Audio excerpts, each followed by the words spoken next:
Keluarga dan kerabat mantan Menteri Kesehatan Siti Fadila menyesalkan penahanan KPK terhadap Siti Fadila. Di dalam peradilan, Siti Fadila Supari bersama keluarga dan kerabat berani buktikan bahwa semua tuduhan itu salah.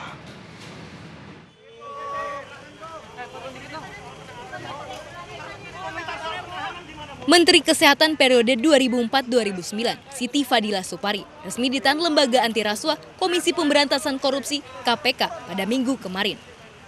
Selama 20 hari pertama, Siti Fadila akan ditahan di Rutan Wanita Pondok Bambu, Jakarta Timur untuk proses penyidikan. Diketahui tak hanya Siti yang keberatan atas penetapannya sebagai tersangka dan untuk kemudian ditahan. Pihak keluarga dan kerabat juga keberatan atas sikap ketidakadilan KPK dan menilai bahwa penahanan ini adalah bentuk kriminalisasi. Ya, inilah realitas dari negeri kita saat ini.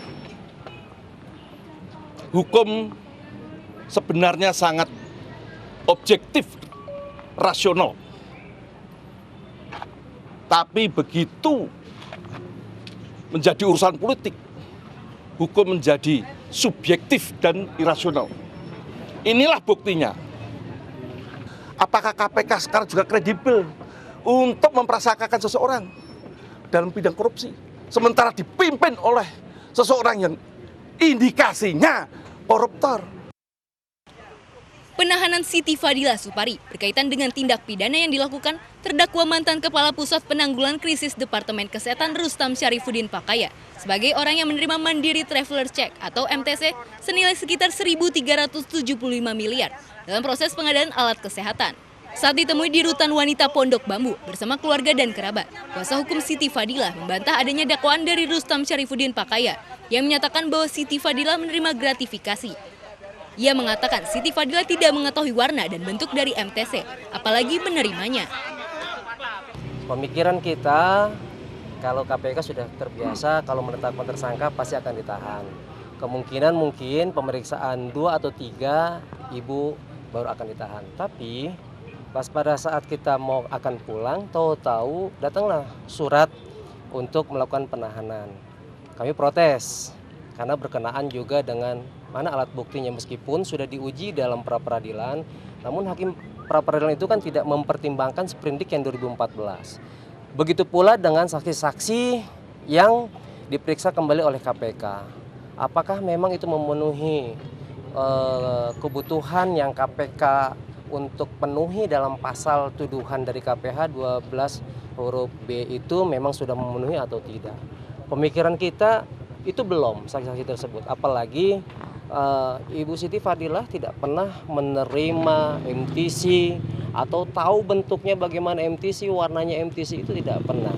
Nah, kalau pertanyaan tadi, kenapa kita tanda tangani surat penahanan adalah cepat atau lambat Ibu Siti Fadila pasti akan dilakukan penahanan. Hanya saja Ibu Siti Fadila belum pernah diperiksa sebagai saksi. Coba lihat yang lain. Ketidakadilan ini begitu dirasakan Siti Fadila Supari beserta kerabat dan keluarganya karena baru sekali diperiksa, mantan Menteri Kesehatan ini langsung ditahan hanya dengan 14 pertanyaan yang normatif dan belum merujuk ke kasus. Fadila tidak pernah mengetahui sama sekali apa itu MTC dan bagaimana. Dan itu akan lebih kawan-kawan telusuri mulai dari fakta-fakta hukum yang selama ini berjalan. Itu hanya pengakuan sepihak kan soal itu? Ya, ini pengadilan katanya. Saya harus sebut ini pengadilan katanya. Ya, hukum adalah produk dari kebijakan politik. Tentu saja selama 10 tahun lebih sampai sekarang, disitulah situasi politik, sistem politik, kebijakan politik. Apapun yang dilakukan oleh Bu Siti Fadila selaku Menteri Kesehatan adalah berdasarkan apa yang menjadi petunjuk dari kekuasaan politik yang ada pada waktu itu. Begitu, artinya ada SBY di sini main peranan. Ya, atasan Ibu Siti Fadila kan presiden langsung. Dengan ini, pihak keluarga dan kerabat akan maju ke peradilan dan berani membuktikan bahwa Siti Fadila Supari tidak bersalah dan membuktikan bahwa tersangka hanya korban kriminalisasi saja. Dari Jakarta, Megalatu Sugianto, MNC Media melaporkan.